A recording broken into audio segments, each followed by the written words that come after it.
Hello friends, नमस्कार। एक बार फिर स्वागत करेंगे आपके अपने YouTube channel GDS GK classes में। तो चलिए आज शुरू करेंगे एसएससी जीडी कांस्टेबल के लिए जो कि जीएस की क्लास चलती है, उसको कंटिन्यू किया जाएगा।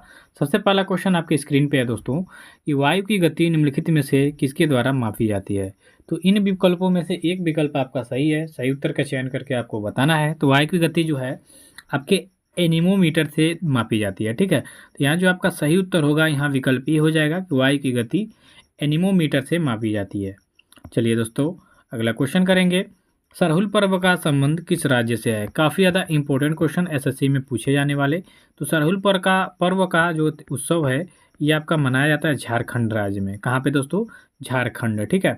झारखंड की अगर जो राजधानी आपके एग्जाम में पूछ जाता है कभी कभी, तो ये आता है रांची, ठीक है। तो सरहुल पर्व का संबंध है आपके झारखंड से। नेक्स्ट क्वेश्चन करेंगे।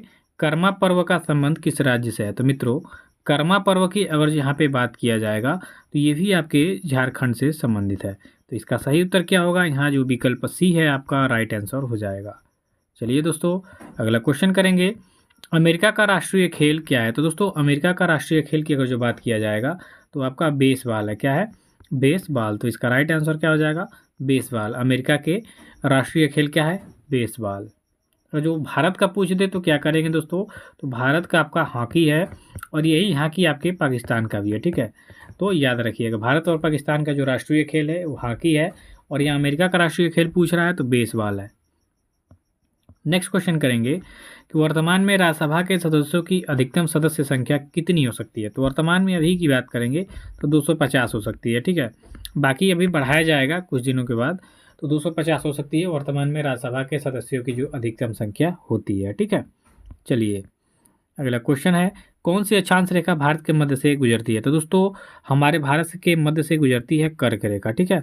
सही उत्तर क्या होगा? यहाँ पे विकल्प बी हो जाएगा कि जो कर्क रेखा है वो भारत के मध्य से गुजरती है, लगभग 8 राज्यों को टच करते हुए। चलिए, अगला क्वेश्चन देखेंगे कि जैन परंपरा के अनुसार जैन धर्म में कुल कितने तीर्थकर हुए? तो दोस्तों, जैन परंपरा के अनुसार जैन धर्म में कुल 24 तीर्थकर हुए, ठीक है। पहला थे ऋषभ देव। देखिए, पहला और आखिरी ही देखा जाता है, ठीक है। और आखिरी कौन थे आपके? महावीर स्वामी, ठीक है। तो जैन धर्म का संस्थापक माना जाता है ऋषभ देव को, और जैन धर्म का वास्तविक संस्थापक माना जाता है आपके महावीर स्वामी को। तो इसका राइट आंसर क्या होगा? यहाँ विकल्प आपका जो सी दिख रहा है सही उत्तर हो जाएगा। अगले क्वेश्चन की तरफ चलेंगे कि गुप्त काल के किस शासक को कविराज कहा गया है? तो दोस्तों, गुप्त काल में कविराज कहा गया है आपके समुद्रगुप्त को, ठीक है। तो सही उत्तर क्या हो जाएगा? यहाँ पे विकल्प डी हो जाएगा। और इसे भारत का नेपोलियन भी कहा जाता है, याद रखिएगा क्वेश्चन में अगर जो आपके आता है भारत का नेपोलियन किसे कहा जाता है, तो भी आपका समुद्रगुप्त होगा। और गुप्त काल के किस शासक को कविराज कहा गया है? तो मित्रों, वो भी आपके समुद्रगुप्त को कहा गया है, ठीक है। तो याद रखिएगा। अगला क्वेश्चन है कि भारत के समुद्री मार्ग की खोज किसने किया था? देखिए, भारत आने के लिए समुद्री मार्ग की खोज की गई थी, ठीक है। तो इस खोज को किया था आपका जो वास्को डी गामा था वो, और ठीक है,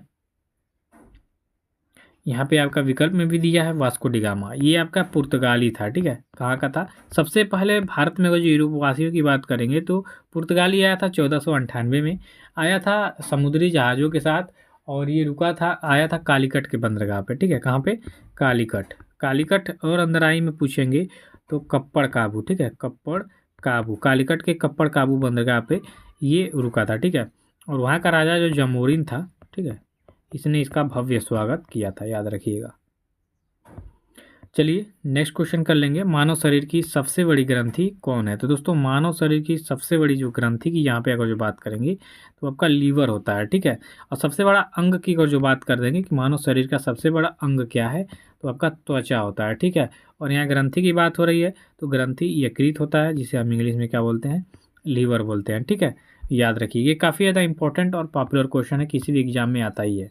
मानव शरीर की सबसे बड़ी ग्रंथि यकृत, और मानव शरीर की सबसे बड़ा अंग आपका त्वचा, ठीक है। चलिए, अगला क्वेश्चन है। टमाटर का लाल रंग किसके कारण होता है? तो दोस्तों, टमाटर का जो लाल रंग होता है ये काफ़ी ज़्यादा इंपॉर्टेंट क्वेश्चन है और जानना भी चाहिए, ठीक है। तो टमाटर का जो लाल रंग होता है यह आपके लाइकोपीन के कारण होता है। तो सही उत्तर यहाँ पे क्या हो जाएगा? विकल्प सी हो जाएगा। अब देखिए, अगला क्वेश्चन है। लोदी वंश का अंतिम शासक कौन था? तो दोस्तों, लोदी वंश का अंतिम शासक की बात करेंगे तो आपका इब्राहिम लोदी था, ठीक है। अच्छा, इसको किसने हराया, कब हराया, ठीक है? और लोधी वंश का संस्थापक कौन था? तो लोधी वंश का संस्थापक था आपका बहलोल लोधी, ठीक है। कौन था? बहलोल लोधी। और इसका तीसरे नंबर का ये था, मतलब इसके बेटे का बेटा था ये इब्राहिम लोधी। और ये 1526 ईस्वी में पानीपत की लड़ाई में हार गया था युद्ध, और बाबर ने हराया था, ठीक है, याद रखिएगा। पानीपत का जो प्रथम युद्ध हुआ था बाबर और इब्राहिम लोधी के बीच में हुआ था। और 1526 में जब युद्ध हार गया इब्राहिम लोधी तो इसको मार के और बाबर ने क्या किया था, भारत में मुगल वंश की नींव रखी थी। तो अगर जो क्वेश्चन में आता है कि मुगल वंश की नींव किसने रखी, तो बाबर ने कब रखी? 1556 में।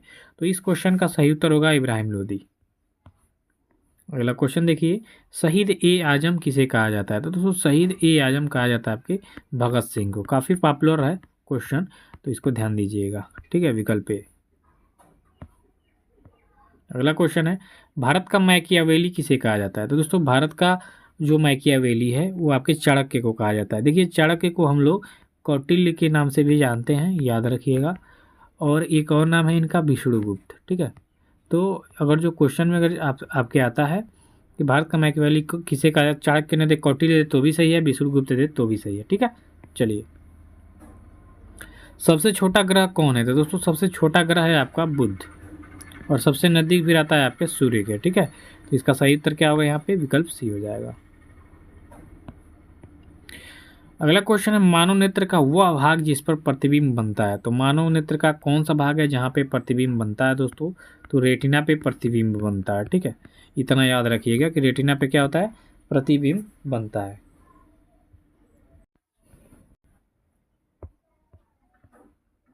अगला क्वेश्चन है आपका, अमृतसर स्थित स्वर्ण मंदिर किसने बनवाया था?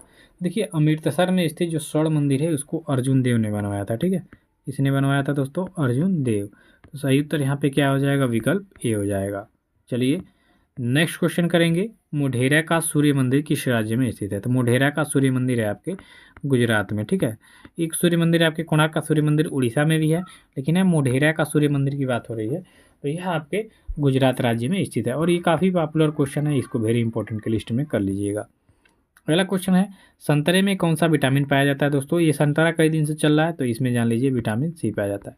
और एक बात याद रखिएगा, अगर जो करंट अफेयर्स की क्लास चाहिए आपको, तो करंट अफेयर्स की क्लास पिछले 6 महीने का चलेगा, ठीक है।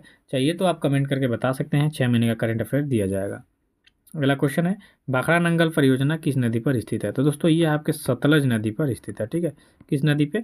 सतलज नदी पे। तो सही उत्तर यहाँ पे क्या हो जाएगा? इसका डी हो जाएगा विकल्प। अगला क्वेश्चन है, बिहार का शोक किस नदी को कहा जाता है? तो दोस्तों बिहार का शोक कहा जाता है आपके कोसी नदी को। किसको कहा जाता है? कोसी नदी, ठीक है। ये पॉपुलर क्वेश्चन है, वेरी इंपॉर्टेंट करिए इसको, और ये बीपीएससी वालों के लिए भी इंपॉर्टेंट है। अगला क्वेश्चन, अंतर्राष्ट्रीय महिला दिवस कब मनाया जाता है? तो दोस्तों अंतर्राष्ट्रीय महिला दिवस की अगर जो बात करेंगे तो प्रत्येक वर्ष महिलाओं के सम्मान और आगे बढ़ने के लिए 8 मार्च को मनाया जाता है, ठीक है। तो यहाँ सही उत्तर क्या हो जाएगा? विकल्प बी हो जाएगा। अगला क्वेश्चन है, विश्व स्वास्थ्य दिवस कब मनाया जाता है? तो दोस्तों विश्व स्वास्थ्य दिवस मनाया जाता है आपका ये मनाया जाता है 7 अप्रैल को, विश्व स्वास्थ्य दिवस, ठीक है। इसका सही उत्तर क्या हो जाएगा? आपका विकल्प सी हो जाएगा कि विश्व स्वास्थ्य दिवस मनाया जाता है 7 अप्रैल को। अगला क्वेश्चन देखेंगे कि रजत क्रांति का संबंध किससे है? तो दोस्तों रजत क्रांति की जो बात करेंगे तो इसका उत्पादन आपके सीधा अंडा के उत्पादन से होता है, ठीक है। तो इसका राइट आंसर क्या हो जाएगा? यहाँ पे विकल्प डी हो जाएगा कि रजत क्रांति का संबंध आपके अंडा के उत्पादन से है।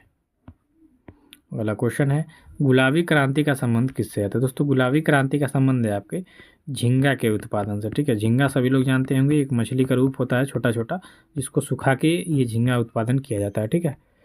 कच्चा भी मिलता है झींगा, बहुत छोटे छोटे होते हैं, लेकिन बड़े बड़े भी होते हैं समुद्र में, लेकिन इसको सुखा के इधर ग्रामीण क्षेत्र में बनाया जाता है, ठीक है। चलिए आज के वीडियो में बस इतना ही, मिलते हैं नेक्स्ट वीडियो में, तब तक के लिए धन्यवाद, थैंक यू सो मच।